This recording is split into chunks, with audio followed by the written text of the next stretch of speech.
શિવલિંગ પર જળ ચડાવવાની વિધિ અને નિયમો. હિન્દુ ધર્મમાં ભગવાન શિવને કલ્યાણના દેવતા માનવામાં આવે છે, જેમની પૂજા કરવાથી સાધકના બધા દુઃખો પલકવારમાં જ દૂર થઈ જાય છે. સનાતન પરંપરામાં સોમવારનો દિવસ શિવ પૂજા માટે ખૂબ જ શુભ માનવામાં આવે છે. આ દિવસે જો કોઈ સાધક કોઈ શિવાલયમાં જઈને ભગવાન શિવના નિરાકાર સ્વરૂપે એટલે કે શિવલિંગની વિધિ વિધાનથી પૂજા કરે છે તો તેના પર દેવતાઓના દેવ મહાદેવની પૂરી કૃપા વરસે છે. માન્યતા છે કે શિવલિંગની પૂજા કરવાથી સાધકની બધી મનોકામનાઓ તરત જ પૂરી થાય છે. પરંતુ ધ્યાન રહે કે શિવલિંગની પૂજાનો પણ એક નિયમ હોય છે. આવો શિવલિંગની પૂજા અને વિધિ અને જરૂરી નિયમોને વિસ્તારથી જાણીએ. શ્રાવણ સોમવારનું મહત્ત્વ.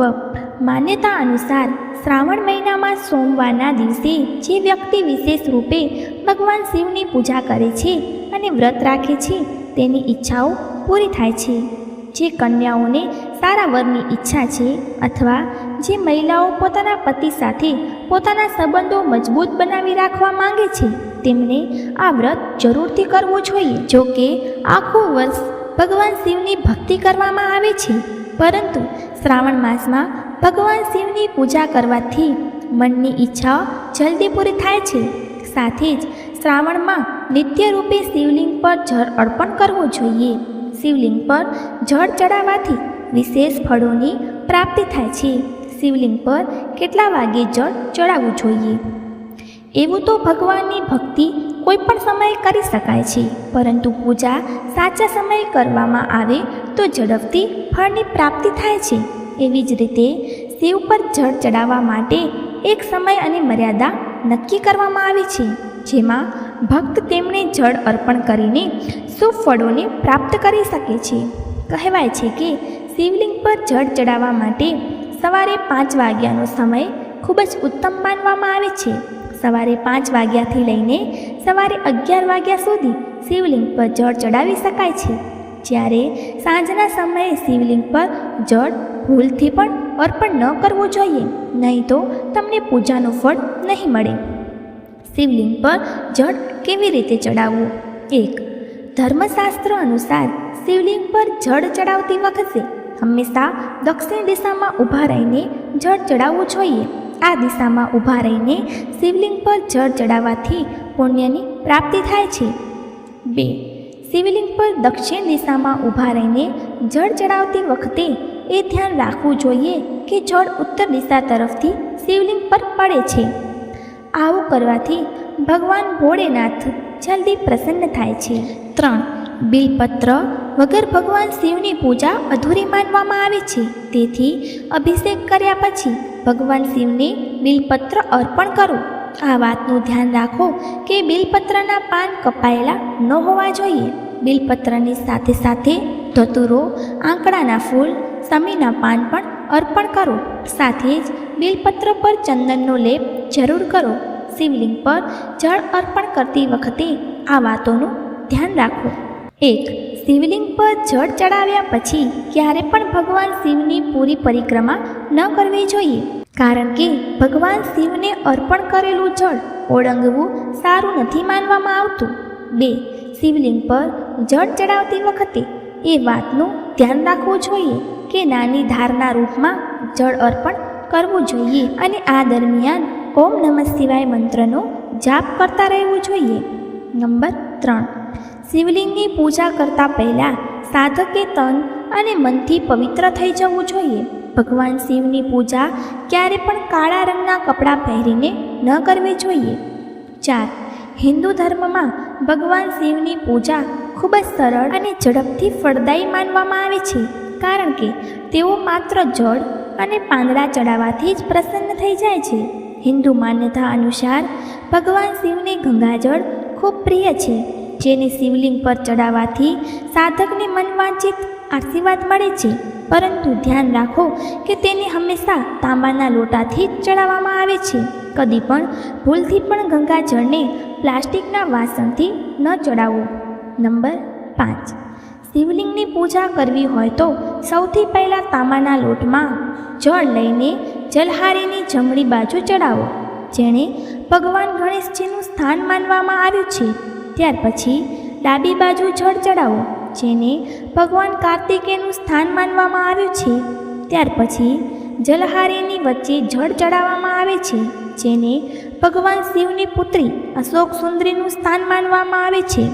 ત્યાર પછી જલહારીના ગોળાકાર ભાગમાં જળ ચડાવો, જેને માતા પાર્વતીનું સ્થાન માનવામાં આવે છે. શિવલિંગ પર સૌથી છેલ્લે ધીમે ધીમે જળ ચડાવો. નંબર 6. હિન્દુ માન્યતા અનુસાર શિવલિંગ પર કદી પણ ઊભા રહીને જળ ન ચડાવવું જોઈએ.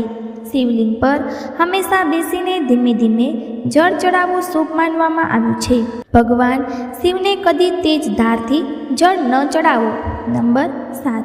હિન્દુ માન્યતા અનુસાર શિવલિંગની જલહારીમાં કદી પણ પૂજાનો સામાન ન રાખવો જોઈએ અને પરિક્રમા કરતી વખતે જલહારીને ન ઓળંગવી જોઈએ.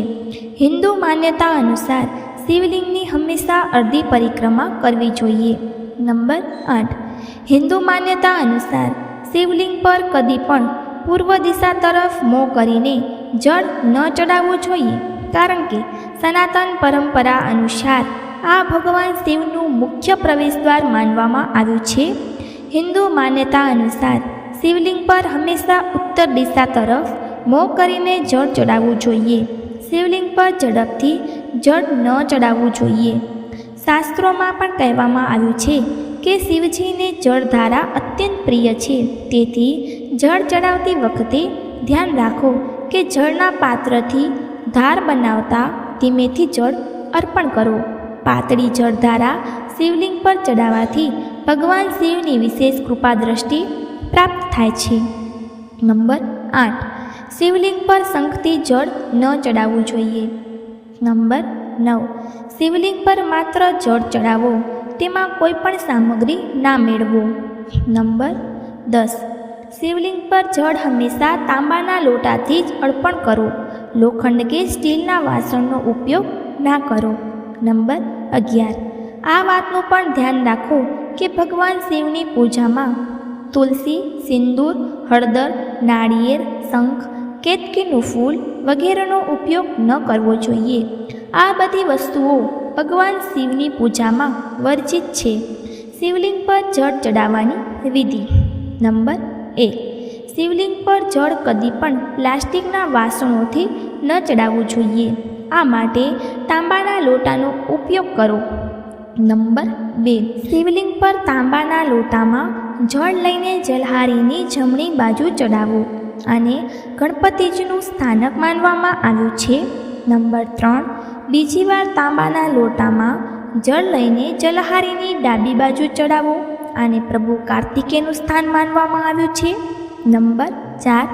ત્રીજી વાર તાંબાના લોટામાં જળ લઈને જલહારીની વચ્ચે ચડાવો. આ શિવપુત્રી અશોક સુંદરીનું સ્થાન છે. નંબર 5.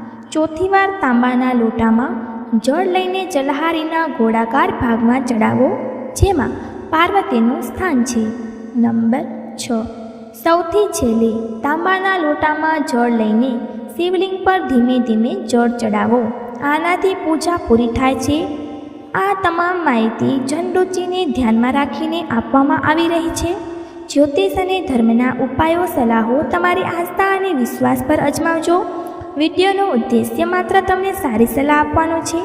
આ સંદર્ભમાં અમે કોઈ પણ પ્રકારનો કોઈ દાવો કરતા નથી. મિત્રો, આજની અમારી વિડીયો તમને કેવી લાગી અમને કોમેન્ટ કરીને જરૂરથી જણાવજો. જો તમને અમારી વિડીયો સારી લાગી હોય તો કોમેન્ટ બોક્સમાં જય મા લક્ષ્મી જરૂરથી લખજો. માતા લક્ષ્મી હંમેશા તમારા પર પોતાની કૃપા બનાવી રાખે. વિડીયોને અંત સુધી જોવા બદલ તમારો આભાર.